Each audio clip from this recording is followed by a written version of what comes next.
ఏది మంచిది, ఏది చెడ్డది, ఏది మాట్లాడాలి నోట్లోంచి, ఏది మాట్లాడకూడదు, ఏది మన నోటి నుంచి రావాలి, ఏది మన నోటి నుంచి రాకూడదని మనం తెలుసుకోగలుగుతున్నామా? ఈ రాత్రి గుర్తుపెట్టుకున్నా. ఆ చిన్నది పేతురు స్వరమున గుర్తుపట్టి. బైబిల్లో అలాంటి స్త్రీలు చాలా మంది కనపడుతున్నారు. చిన్న బిడ్డ 5 రొట్టెల చేపలు, ఆ చిన్న బాలుడు అనేక మంది ఆకలి తీర్చిన బిడ్డగా కనపడుతున్నాడు. మొదటి రాజుల గ్రంథం 5వ అధ్యాయంలో ఆ చిన్న పాప, ఆ చిన్నది ఆమెకు పరిచయం చేస్తుందంట. ఎవరికి? నయమాను ఇంటిలో పరిచయం చేస్తూ ఉంది. స్పెసిఫిక్ అన్నమాట. వాళ్ళు ప్రత్యేకించబడిన ప్రజలు, ప్రత్యేకించబడిన బిడ్డలు కనపడుతున్నారు. వారి తల్లిదండ్రులు ఏ రీతిగా పెంచారో చూడండి. ఈ రాత్రి కాల సమయంలో దేని బిడ్డరా, నీ జీవితము దేవునికి మాదిరికరంగా ఉందా? ఏ ఉద్దేశంతో జన్మించామో మనం గుర్తుపెట్టుకోవాలి. యేసు ప్రభు ఎందుకు జన్మించాడు? లోక పాపములో మోసుకొని పోయే దేవుని గొర్రెపిల్లగా జన్మించాడు. ఆయన జన్మించడంలో ఉద్దేశం ఏంటంటే, ఈ లోకములో ప్రతి మానవుని రక్షించాలి. తన దేవుని స్వరూపులు ప్రతి మానవుని రక్షించాలి. కాబట్టి అందరి కొరకు తన ప్రాణాన్ని అర్పించటానికి ఆయన జన్మించాడు. ఈ లోకములో మనందరం జన్మించాం, మనందరం పుట్టాం. మన ద్వారా దేవునికి సంతోషం కలుగుతుందా? మన ద్వారా మన తల్లిదండ్రులకు సంతోషం కలుగుతుందా? గుర్తుపెట్టుకుందామండి. మనము ఉన్నందువల్ల ఎలాంటి కార్యాలు జరుగుతున్నాయో జ్ఞాపకం చేసుకోవాలి. ఎలాంటి మేళ్ళు మన జీవితాల్లో దేవుడు చేస్తున్నాడు అది జ్ఞాపకం చేసుకుంటూ దేవుని సన్నిధిలో ముందుకు వెళ్ళే వారిగా ఉండాలని దేవుని వాక్య జ్ఞాపకం. అందుకని యవనస్తులారా, మీరు దుష్టుని జయించి ఉన్నారు కాబట్టి మీకు రాస్తున్నాను. యవనస్తులారా, మీరు బలవంతులు. నీ బలాన్ని దేవుని కొరకు ఉపయోగించాలి. చూడండి, యోహాను రాసిన సువార్త, యోహాను సువార్త చూద్దాం. చూడండి, యోహాను సువార్త మనకు జ్ఞాపకం చేస్తున్నట్టే ఆఖరి అధ్యాయం 21వ అధ్యాయంలో ఒక మాట రాయబడుతుంది. యవనస్తుల గురించి రాయబడుతున్న ప్రత్యేకమైన మాట. ఎన్నో వచనం కనపడుతుంది? 18వ వచనం చూద్దాం. యేసు నా గొర్రెలను, పేతురుతో నా గొర్రెలను మేపుము. నీవు యవ్వనుడివై ఉన్నప్పుడు నీ అంతట నీవే నడుము కట్టుకొని. యవనస్తులంట, జ్ఞానముతో ఉన్న యవనస్తులు, లేకపోతే బలవంతులైన యవనస్తులు, లేకపోతే దుష్టుని జయించగలిగిన యవనస్తులంట సాతానుడు మోసం చేయడానికి ప్రయత్నం చేస్తాయి. ఎందుకు? ఆదామవలో దేవుడు ఏదైనా తోటలో ఏర్పాటు చేసి తన స్వరూపములో కొన్ని బాధ్యతలు అప్పగించినప్పుడు దేవుని చిత్తమును నెరవేర్చకుండా ఉండటానికి. బైబిల్లో ఆది కాండం నుంచి ప్రకటన గ్రంథం వరకు 7 శకాలు కనపడతాయి. 7 డిస్పెన్సేషన్స్ అంటారు. యుగములు, 7 యుగాలు. మొదటి యుగము అమాయక యుగము, డిస్పెన్సేషన్స్ ఆఫ్ ఇన్నోసెన్స్, అమాయక కాలము. దేవుడు అంటే దేవుడు వారిని ఏర్పాటు చేస్తే, అంటే ప్రతి కార్యములో దేవుని ప్రణాళిక ఉంటుంది. అది నెరవేరిందా, నెరవేరలేదా? ఆ నెరవేరటాన్ని మానవుడు ఎలా జీవించాడు, ఆ జీవితంలో నెరవేర్చడానికి ప్రయత్నం చేస్తున్నప్పుడు సాతానుడు ఏ రీతిగా నాశనం చేస్తున్నాడు, తిరిగి దేవుడు ఎలా ఏర్పాటు చేసుకుంటున్నాడు దాన్ని సరిచేయటానికే. ఆదాము వలన దేవుడు మంచి జ్ఞానము తెలివిచ్చి అక్కడ ఏర్పాటు చేస్తే వారు దేవుని మాటను వినకుండా దేవునికి దూరం అయిపోయిన సంఘటన మనకు కనపడుతుంది. అందుకని యవనస్తులారా, మీరు బలవంతులు, మీరు దుష్టులను జయించి ఉన్నారు కాబట్టి నేను మీకు రాస్తున్నాను. యవనస్తులు అక్కడ రాయబడ్డ మాట 21వ అధ్యాయము 18వ వచనం. యవనస్తులారా అని రాస్తూ ఏమని జ్ఞాపకం చేస్తాడు? నీవు యవనుడివై ఉండినప్పుడు నీ అంతట నీవే నడుము కట్టుకొని నీకిష్టమైన చోటుకు వెళ్ళుచుంటివి. నీకిష్టమైన చోటుకి వెళ్ళే వారికి ఉండకూడదు. మనకిష్టమైన స్థలానికి కాదు, దేవునికి ఇష్టమైన స్థలానికి వెళ్ళే వారికి ఉండాలి. మనకిష్టమైన స్థలాన్ని కాదు, దేవునికి ఇష్టమైనది ఏంటి? ప్రేమ, అభిమానము, ఆప్యాయత. ఆయనకి ఇష్టమైన ఫలాలు 9 ఫలాలు, ఆత్మ ఫలాలు తెలుసు కదా మనకి. ఆ 9 ఫలాలు ఆయనకి ఇష్టమైనవి.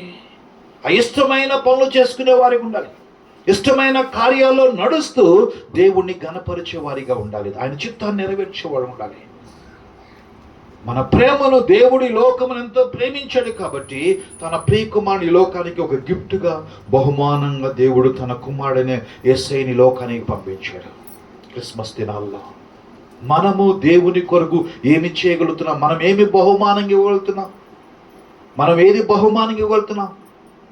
ఒక స్కూల్లో టీచర్ అట ఒక 30 మంది పిల్లలతో మాట్లాడుతూ 30 మందికి 30 బుడకలు ఇచ్చారంట, బెలూన్స్. 30 బుడకలు ఇచ్చి మీరు ఎవరి పేరు వాళ్ళు రాసుకోండి అంటే, నా పేరు నేను, ఎవరి పేరు కారుణ్య పేరు, అట్లా ఎవరి పేర్లు మనందరం ఎవరి పేర్లు వాళ్ళు రాసుకున్న తర్వాత ఎవరి బెలూన్లు వాళ్ళ దగ్గర ఉండకూడదు, ఈ బెలూన్లతో ఆడుకోమన్నారంట. ఒక స్థలంలో, ఒక గదిలో, పెద్ద గదిలో, హాల్లో అందరూ బెలూన్తో ఆడుకున్నారు. పిల్లలందరూ ఆడుకున్న తర్వాత ఇప్పుడు ఒక పరీక్ష పెడతారన్నారు. ఏం పరీక్ష? ఇప్పుడు ఏంటంటే ఒక 30 సెకండ్లు అంటే ఒక అర నిమిషంలో ఎవరు బెలూన్ వాళ్ళు తీసుకోండి అని చెప్పారట. ఆ స్కూల్లో టీచర్ చెప్పింది. అప్పుడు ఎవరు బెలూన్ వాళ్ళు తీసుకోవాలంటే అర నిమిషం టైం ఉందా? అప్పుడు పిల్లలు పరిగెత్తుకుంటూ ఆ బాల్ ఇది నాదా అది నాదా అని అటు ఇటు పరిగెత్తుకుంటా ఎన్నో బెలూన్లు ఏమైపోయినాయి, పట్ట ఏమైపోయినాయి, పగిలిపోయినాయి. ఒకటో రెండో దొరికినాయి. టీచర్ చెప్పిందంటే అలా కాదు, ఇప్పుడు నేను మరొక ఇదే పద్ధతి, ఇదే బెలూన్లు తీసుకుందాం, అందరికి బెలూన్లు ఇచ్చి ఎవరి పేరు రాసుకోవాలని చెప్పింది. ఇదే పద్ధతి, ఎవరు ఇందాక రూల్ ప్రకారంగా అన్నీ చేద్దాం, ఒక పద్ధతి మారుద్దాం అని చెప్పింది. ఏం పద్ధతి మారుద్దాం? పాత పద్ధతి ఏమో ఎవరి బెలూన్ వాళ్ళు తీసుకోవాలి, ప్రతి బెలూన్ మీద నీ పేరు నీది, నా పేరు ఎవరి పేరు వాళ్ళు రాసుకుందాం, ఆ బెలూన్ అది ఎగరేద్దాం, నా బెలూన్ నా దగ్గర ఉన్నది ఎగరేద్దాం. అదే 30 సెకండ్లు ఒక అర నిమిషంలో తిరిగి ఆ బెలూన్లన్నీ ఎవరి బెలూన్ వాళ్ళు తీసుకుందాం. కానీ ఇప్పుడు పద్ధతి ఏంటంటే ఎవరి బెలూన్ వాళ్ళు ఏ బెలూన్ కనపడితే ఇదిగో ఏసుపాదం అని ఆయనకి ఎవరి బెలూన్ వాళ్ళ చేతులు ఉంటే ఎవరి పేరు పిలిచి ఎవరి బెలూన్ వాళ్ళకి అందిద్దాం. బెలూన్ కనపడతా ఇది నాది కాదు, ఇదిగో మరి ఇరిమియాది, ఇదిగో ఇది నీ దగ్గర ఉంటే నాకు అట్లా ఇద్దామని చెప్తే అందరూ బెలూన్లు పట్టుకున్నారు. ఇదిగో నీ బెలూన్ ఇది కానీ ఒకళ్ళు ఇచ్చుకుంటే 30 సెకండ్లు సరిపోలేదంట. 20 సెకండ్లో ఎవరి బెలూన్ వాళ్ళకి వచ్చింది. ఇందాకేమో రాలా, ఏమైపోయినాయి, పగిలిపోయినాయి. ఎప్పుడైతే వచ్చినాయి అప్పుడు టీచర్ చెప్పిందంట, ఇప్పుడు ఇలాగ అందరికి అందటానికి కారణం అంటే షేరింగ్, అంటే ఇవ్వటం, ఇతరులకు ఇవ్వటం ద్వారా అందరికి అందగలిగింది. మీరు పిల్లలు కూడా ఇచ్చేవాళ్ళకు ఉండాలి, ప్రేమను పంచేవాళ్ళకు ఉండాలి, అయితే ఒకరికొకరు సహాయం చేసుకునే వాళ్ళకు ఉండాలి, ఒకరినొకరు ఆ సమయాల్లో ఆదుకునేవారిగా, ఒకరి ద్వారా ఒకరి సహాయాన్ని పొందేవారికి ఉండాలని టీచర్ జ్ఞాపకం చేసుకుని, దేవుడు కూడా తన ప్రియకుమారుని యేసును నీ కొరకు నా కొరకు పంపించాడు. ఎందుకంటే మనం ఈ లోకములో జీవిస్తున్నప్పుడు పాపములు మరణించకుండా మనల్ని విడిపించడానికి, మనకి విడుదల కలుగ చేయటానికి ఆయన ఈ లోకానికి వచ్చాడు. ఆయన కార్యాన్ని ఆయన సఫలం చేశాడు. ఆయన పుట్టినందుకు అనేక మంది సంతోషించారని యోహాను గురించి రాయబడుతుంది. అయితే మనం పుట్టినందువలన తల్లిదండ్రులను సంతోష పెడుతున్నామా? కొంతమంది తల్లిదండ్రులను సంతోష పెట్టండి, తల్లిదండ్రులను దుఃఖపరిచే వారికి ఉన్నారు అనేక మంది. నేను రాత్రి దాదాపు 12, 1:30, 2 గంటలకి కర్నూలు నుంచి నేను బస్ దిగా 1:30, 2 గంటలకి బస్ దిగాను. ఆ సెంటర్లో ఆపుదామనుకొని ఇక్కడ దిగేస్తాను. కొంచెం ముందుకు పోదాం, కాదండి ఇక్కడ దిగండి అన్నాడు. బస్ స్టాండ్ దిగా చిన్నగా పోదాం ఉన్నా. ఒక ఆమె వందనాలు పాస్టర్ గారు ఇప్పుడు వస్తున్నారు ఎక్కడి నుంచి అంటే ఊరికి చిన్న, అయ్యా నా కొడుకు ప్రార్థన చేయి, మా కొడుకు కొరకు అంది. నైట్ ఇప్పుడు కాదు, 10 సంవత్సరాల క్రితం జరిగిన సంఘటన ఒకసారి చెప్పారనుకుంటా మీకు. ఏంటంటే అయ్యా నా కొడుకు కొరకు ప్రార్థన చేయి. ఏం బాగాలేదు, ఏంటంటే బాగలేదు అదయ్యా, వాడు బాగానే ఉన్నాడు, వాడు చచ్చిపోవాలని ప్రార్థన చేయి. అదేందమ్మా నీ కొడుకు చచ్చిపోవాలని ప్రార్థన చేస్తామంటే వాడు భయంకరంగా తగ్గుతాడు, నా కోడలు చాలా మంచిది, ఏం ఉపయోగం లేదని వాడు కొడుకు సంగతి చెప్పింది. అబ్బాయి బాగా నాకు బాగా గుర్తొచ్చాడు ఆయన చెప్పిన మాటలను బట్టి. ఎంత భయంకరమైన వ్యక్తి అంటే అంత భయంకరమైన వ్యక్తి. రాత్రుల పూట ఆయన చేసే పనులు ఎందుకు తెలుసా? రాత్రుల పూట 12, 1 గంటల బస్సులో పోతుంటే కదా, నైట్ ఎక్స్ప్రెస్లో పోతే ఎవరు దిగుతూ ఉంటారు, ఒకళ్ళిద్దరు దిగడం స్లోగా దిగుతున్నారు. కొంతమంది అద్దాలు తీసుకొని నిద్రపోయి వాళ్ళు ఉంటారు. అక్కడ అరటి గల్లు ఉంటాయి, ఆగిపోయినాయి. అరటి గల్ల ఒకటి ఏదైనా అరటి గల్ల మొక్క కానీ తీసుకొని ఆ బస్సులో నిద్రపోయి వాళ్ళు కొడతాడు. అదొక ఆనందం. అట్టాటి పనులు అనేక మందికి దుష్టుడిగా తయారయ్యాడు. నాకు తెలుసు ఆ చెప్పిన మాటను బట్టి. ఎందుకు ఈ మాట అంటే మన బిడ్డలు పుట్టినందువలన మనము సంతోషించే వారిగా ఉన్నామా? మన బిడ్డల ద్వారా మనకి ఆనందం కలుగుతుందా? ఆనందం కలిగే వారిగా మన బిడ్డలను పెంచుకుంటున్నామా? ఆ రీతిగా బిడ్డలను మనం తయారు చేస్తున్నామా? ఆ రీతిగా నడుస్తున్నామా? మన బిడ్డల్ని మనం జాగ్రత్తగా ప్రభు కొరకు పెంచేవాళ్ళకుండా మనం పెంచడం మాత్రమే కాదు, పెంచుతున్న మనము కూడా క్రమంగా ఉండాలి, బిడ్డలకు మాదిరికరంగా. ఎప్పుడైతే మనం క్రమంగా ఉంటామో మన జీవితాల్లో దేవుడు అనేకమైన కార్యాలు చేసేవాడిగా కనపడుతున్నాడు. మన జీవితంలో దేవుడు అనేకమైన మేళ్ళు, అనేకమైన ఆశీర్వాదాలు ప్రభు కుమ్మరించేవాడుకున్నాడు. దేవుడు ఆ రీతిగా మనం జీవించాలి. ఆ రీతిగా ఉండాలంటే ఈ రాత్రి కాల సమయంలో మన జీవితం ఏ రీతిగా ఉంది, మనం దేవుని మీద ఏ రీతిగా ఆధారపడుతున్నాం అనేది మనం జ్ఞాపకం చేసుకుంటూ మనం ముందుకు నడిచే వారిగా ఉంటే దేవుడు మన పక్షమున అనేకమైన మేళ్ళు ప్రభు చేసేవాడుకున్నాడు. చూడండి, అంత మాత్రమే కాదు, అక్కడ వాక్యంలో మనకు జ్ఞాపకం చేసుకుంటే దేవుని వాక్యం చూద్దాం. చూడండి, దేవుని వాక్యంలో మనం జ్ఞాపకం చేసుకుందాం. చూడండి, అపోస్తల కార్యాల్లో మనం జ్ఞాపకం చేసుకుంటే అక్కడ రాయబడుతున్న మాట చూడండి.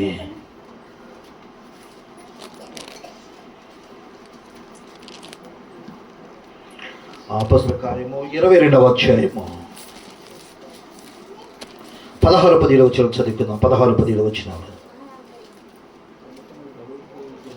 22వ అధ్యాయం 16-17. కనుక నువ్వు తడవ చేయటం ఎందుకు, లేచి ఆయన నామమును బట్టి ప్రార్థన చేసి బాప్తిసం పొంది పాపములు కడిగి వేసుకోమని చెప్పాను. అంతటా నేను యెరూషలేముకు తిరిగి వచ్చి దేవాలయంలో ప్రార్థన చేయొచ్చుగా పరవశుడనై ప్రభుని పౌలు గురించి రాయబడుతుంది. పౌలు దేవుడు పట్టుకున్న తర్వాత ఆ యవనస్తుడైన పౌలు, జ్ఞానము కలిగిన పౌలు, మేధావైన పౌలు, గమలీయేలు అనే గొప్ప పండితుడి దగ్గర విద్యాభ్యాసం చేసిన పౌలు ఒకవేళ అనేక సంఘాలను క్రైస్తవులు హింసించినప్పటికీ ఆఖరి దశలో ప్రభువుని ఎరిగి తన జీవితం అనేక మందికి మాదిరికరంగా దాదాపుగా పౌలు 14 పత్రికలు పౌలు రాయటానికి కారణభూతుడైనట్లుగా మనం చూస్తున్నాం. ఈ రాత్రి జ్ఞాపకం చేసుకున్నా, ప్రభు మనకు దేవుడు చక్కని బిడ్డలనిచ్చాడు. దేవుడు మనకిచ్చిన బిడ్డలను బట్టి మనం జ్ఞాపకం చేసుకుంటూ ఏ రీతిగా ముందుకు నడిచే వారంగా మనం చూడాలి. ప్రభు మన పక్షమును చేసిన కార్యాలు జ్ఞాపకం చేసుకోవాలి.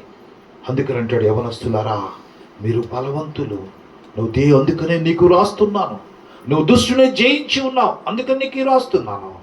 కాబట్టి ప్రభు చెప్పిన మాట మన బిడ్డలు పెరుగుతున్నప్పుడు వారు ఎక్కడికి వెళ్తారో మనకు తెలియదు. ఈరోజు ఇక్కడ బర్త్డే జరగచ్చు, రేపు బిడ్డలు మరి హాస్టల్కి వెళ్ళినప్పుడు, ఇప్పుడు కన్నయ్యలు ఎక్కడ ఉన్నారు, మేము బర్త్డే పోగలమా?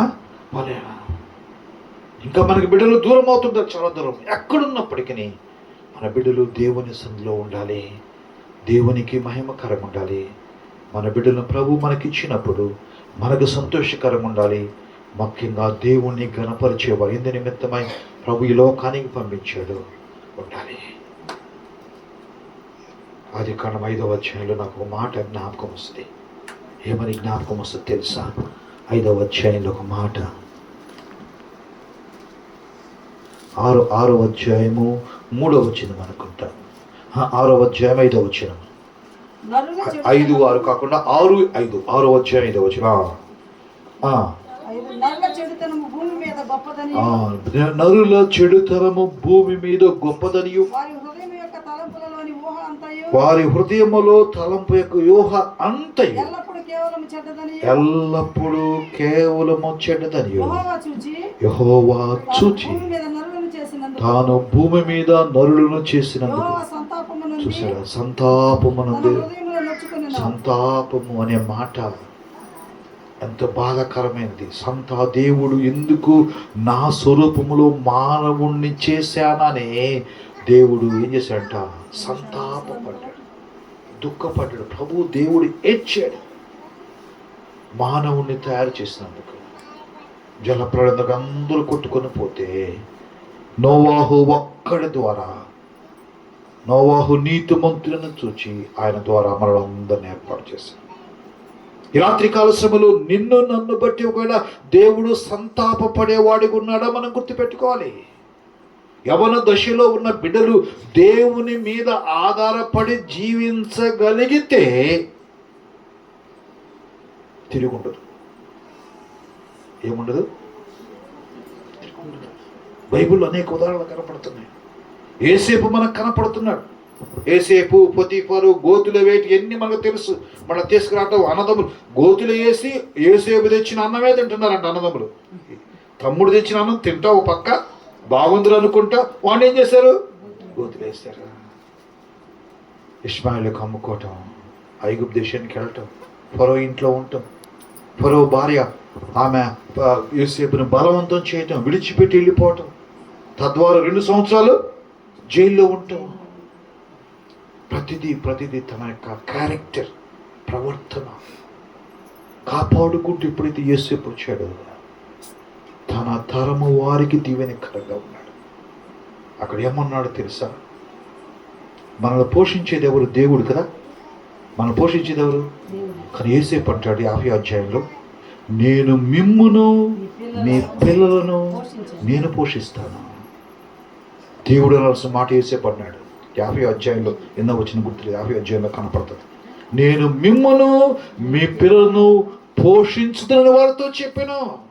వారికి అందరికీ పోషించేవాడుగా ఎదగటానికి ఆ కరువు కాలంలో ప్రపంచ దేశాలన్నీ ఐగుప్తు దేశానికి వచ్చి ధాన్యాన్ని సమకూర్చుకోవటానికి అలాంటి జ్ఞానాన్ని ఆ యొక్క ఏమంటారు రాజుకు వచ్చినటువంటి కళ భావం 5 వెన్నులు 5 ఆవులు బలహీనమని బలమైన అవి వచ్చినప్పుడు దాని యొక్క మర్మము చెప్పగలగటం. ఒక యవనస్తుడు కాబట్టి భయపడకుడి. నేను ఎన్న వచ్చినమ్మా 21